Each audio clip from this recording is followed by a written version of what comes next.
Good evening, students. Today we are going to learn about base.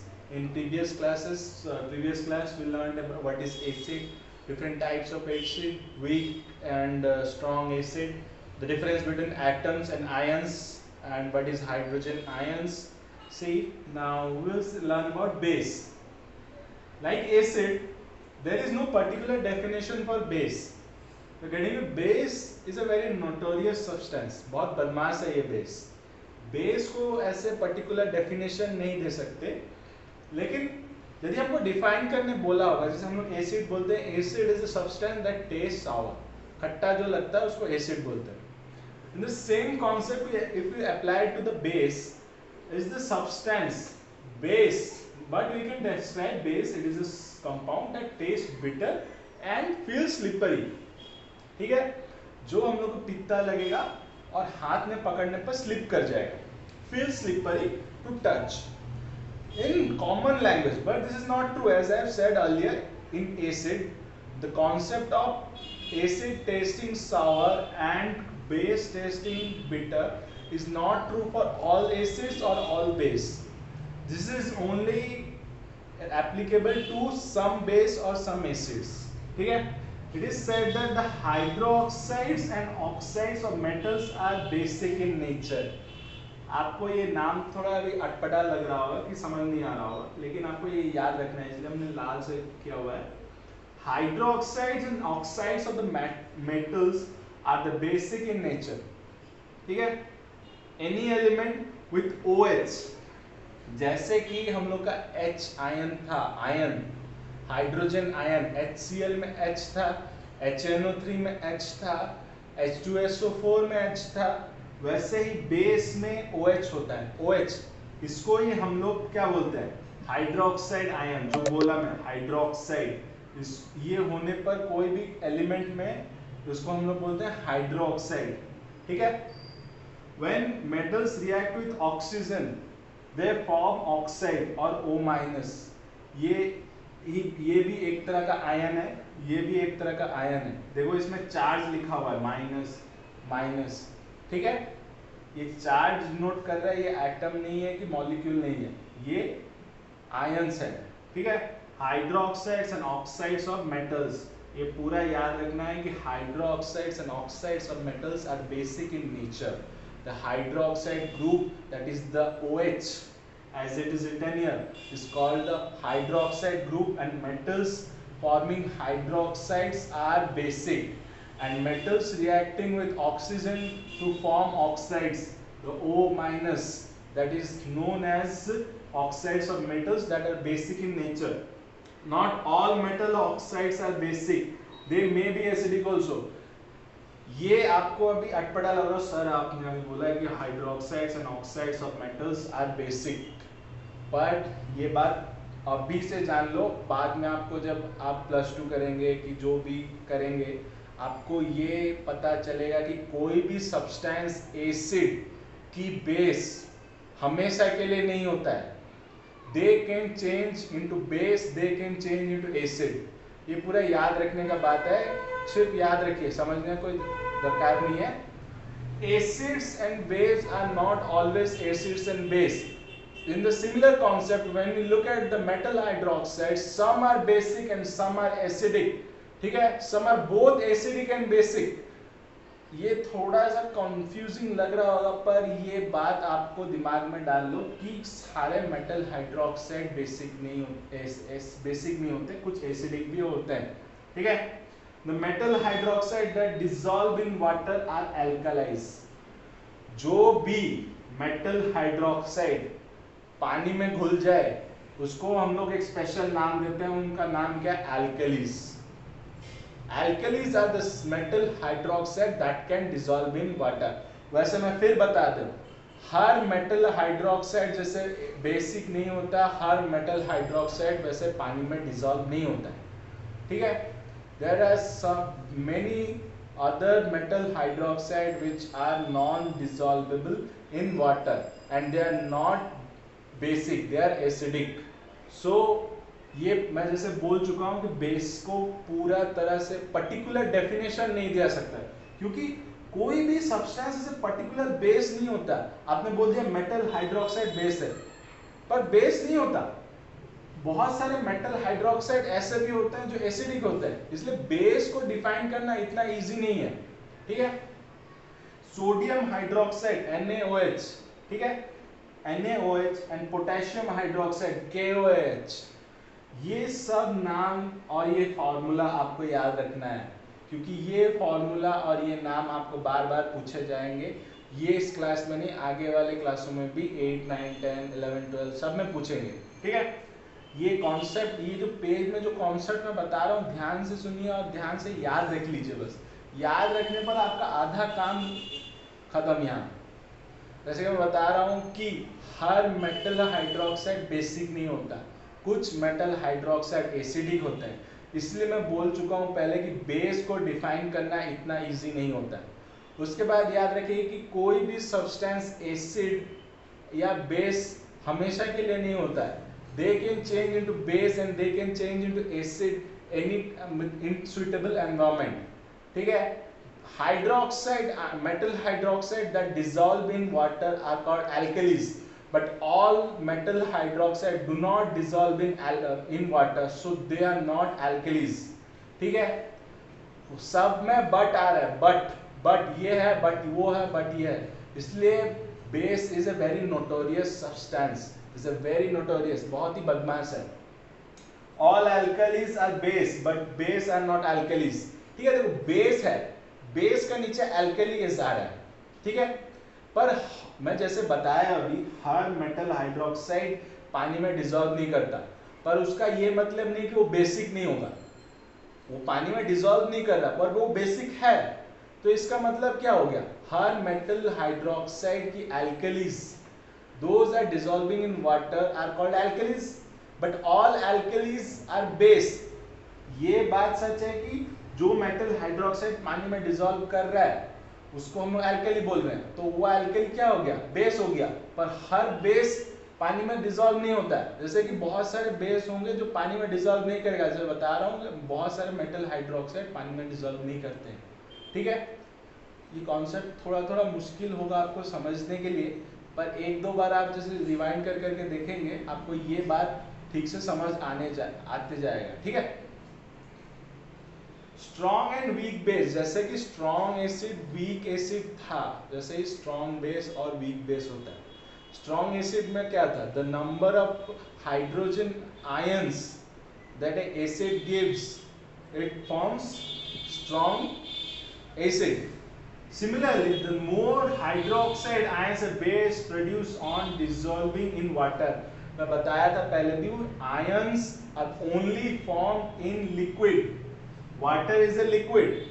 Sometimes in gas, ions are formed always in liquid or gas. Gas में बहुत rarely होता है, liquid में बहुत ज़्यादा होता है। ठीक है, water में बहुत ही ज़्यादा होता है। तो हम लोग जब हाइड्रोक्साइड को पानी में मिलाएंगे, कोई मेटल हाइड्रोक्साइड में, वो हाइड्रोक्साइड आयंस देगा। ठीक है, आयंस देने पर जितना ज्यादा वो आयंस देगा उतना ज्यादा बेसिक होगा। Examples of strong base are sodium hydroxide and potassium hydroxide, these are also water soluble। ठीक है, weak base magnesium and ammonium hydroxide, MgOH whole 2 और ammonium NH3 whole 2 OH whole 3। ये आपका भी बहुत सारे फॉर्मूलाज हैं, आपको बाद में पता चलेंगे, लेकिन अभी याद रख लीजिए सिर्फ नाम। Ammonium and magnesium hydroxides are basic in nature and they are weak basic, weakly basic. वो लोग इतना हाइड्रोक्साइड आयंस नहीं देते हैं, ये सिर्फ याद रखना है, इसके ऊपर ज़्यादा दिमाग नहीं लगाना है, इसको याद रख लीजिए, आपके लिए ईजी होगा। न्यूट्रल सब्सटेंस, जैसे कि मैं आगे बहुत पहले बताया था, हर सब्सटेंस एसिड बेस नहीं होता, कुछ चीज़ें न्यूट्रल भी होती है, ना वो एसिड है ना वो बेस है। जैसे कि सॉल्ट है आपके घर में, सॉल्ट एसिड नहीं होता है कि बेस नहीं होता, वो अपने न्यूट्रल सब्सटेंस है। ठीक है, शुगर आपको खट्टा लगता है ना पीता लगता है, वो एक मीठा है, वो अलग से न्यूट्रल सब्सटेंस है, उसमें ना एसिड है ना बेस है। ठीक है, वाटर आपको पीता लगता है ना खट्टा लगता है, कोई टेस्ट नहीं होता वाटर, क्योंकि वो न्यूट्रल सब्सटेंस है, उसमें टेस्ट नहीं होता। They are the neutral substance, they are not base और एसिड्स, ठीक है। Indicator, it's a very important part of this chapter, indicator, this having a practical applications, ये day to day life में बहुत यूज होता है indicators, ठीक है। the substance that change color in presence of acid or base are called indicators. Those substance when added to a base or added to a acid change their color accordingly, they are called indicator. जो substance को हम लोग acid में डालें या base में डालें, उसको मिलाने के बाद, इंडिकेटर मिलाने के बाद एसिड या बेस में उसका कलर चेंज हो जाएगा, तो उसको क्या बोलेंगे? इंडिकेटर बोलेंगे, ठीक है। This chemical substances are needed to determine if a chemical substance is acid और बेस। सब मैं जैसे बता चुका हूँ कि हर एसिड और बेस को आप मुंह में लेके टेस्ट नहीं कर सकते कि टेस्ट क्या है, वो खट्टा लग रहा है कि पित्ता लग रहा है, उसको टेस्ट नहीं कर सकते। तो उसके लिए क्या यूज करेंगे? तो आपको एक सब्सटेंस ऐसे पकड़ा दूंगा, मैं बोलूंगा इसको बताओ ये एसिड है, बेस है या न्यूट्रल है, आप कैसे बताओगे? आपके पास इंडिकेटर नाम का केमिकल होगा, तो आप डाल के देख लोगे कि कलर चेंज हो रहा है, सर ये एसिड है, सर ये बेस है, आप ऐसे बोलोगे, ठीक है। इंडिकेटर का काम क्या है, समझ आ गया? Then we will have many types of indicators, कुछ तो आपके घर में मिलेंगे, कुछ आपको लैब में मिलेंगे, ठीक है। जैसे कि litmus, turmeric, China rose, red cabbage. Turmeric हल्दी हो गया, लिटमस एक तरह का प्लांट होता है, ठीक है। Turmeric, China rose, red cabbage. Red cabbage देखा होगा आपने, रेड कलर का कैबेज होता है, ठीक है।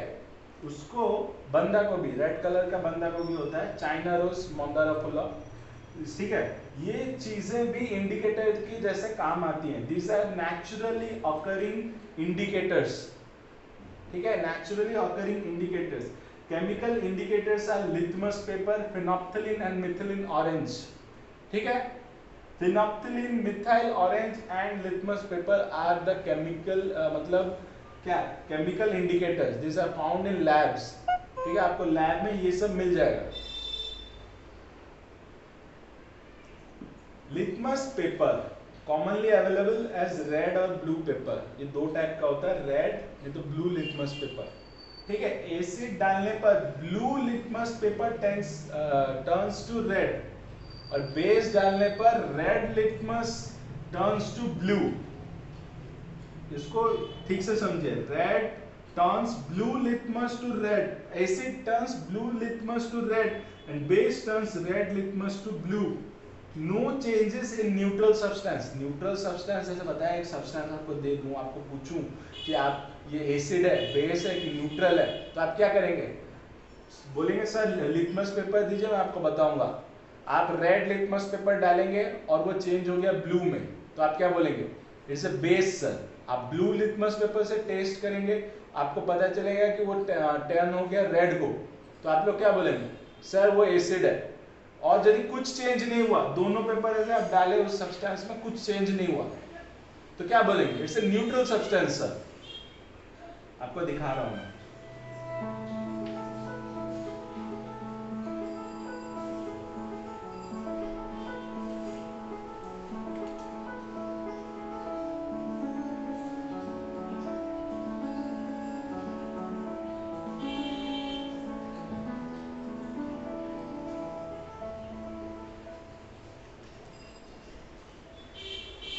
देखो ये रेड लिटमस है, रेड लिटमस पेपर को फाड़ रहा है, ठीक है। फाड़ के तीन ऐसे रेड लिटमस पेपर रख दिया। देखो लाल कलर का है ना, रेड लिटमस इसलिए बोलते हैं। ये देखो blue litmus, blue litmus paper देख रहे हो, ब्लू लिटमस है इसमें।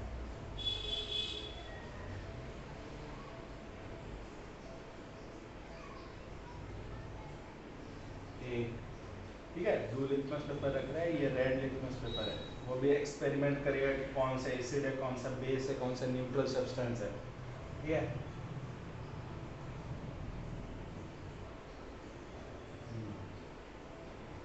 ठीक है, ये क्या डाला है? Lime solution. Lime solution actually base होता है, लाइम सॉल्यूशन, ठीक है। लाइम सॉल्यूशन बेस हुआ तो रेड लिटमस पेपर को कौन सा चेंज करेगा? Lime solution.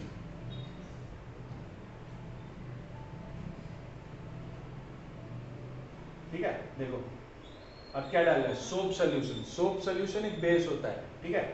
देखो रेड लिटमस पेपर में डालेंगे तो ब्लू हो जाएगा। आप ये वीडियो YouTube में थोड़ा और एक बार ठीक से देख लीजिएगा तो आपको क्लियरली समझ आ जाएगा कि क्या हो रहा है, ठीक है। अब देखो वो ब्लू सोप में डाला तो देखो यहाँ कोई चेंज नहीं है, पर ये देखो थोड़ा ब्लू हो गया है। विनेगर, विनेगर में एसिटिक एसिड था, वो क्या है, एक एसिड है। तो उसको यदि हम लोग रेड पे डालेंगे तो कोई चेंज नहीं आएगा, क्योंकि red only detects base and blue detects acid. देखो डालेगा, देखो लाल हो गया, देख रहे हो कैसे।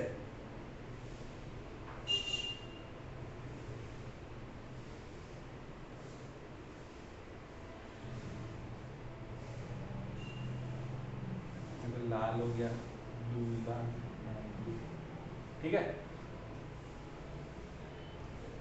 Turmeric as indicator, turmeric is an important part of Indian करी।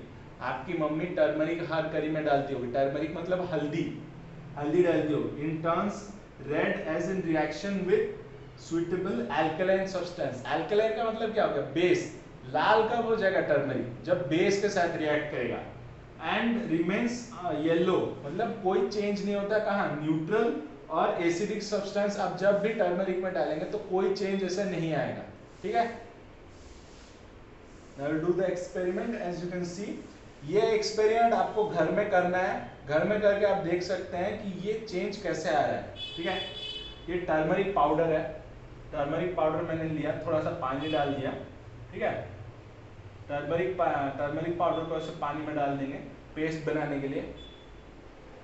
पेस्ट ऐसे डाल रहा है टर्मरिक पाउडर पानी में,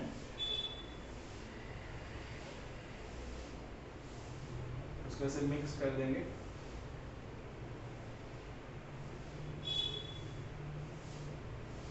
मिक्स करके एक पतला पेपर, आपके कॉपी में से एक पतला पेपर लेके उसके ऊपर ऐसे स्प्रेड कर देंगे, ठीक है। देखो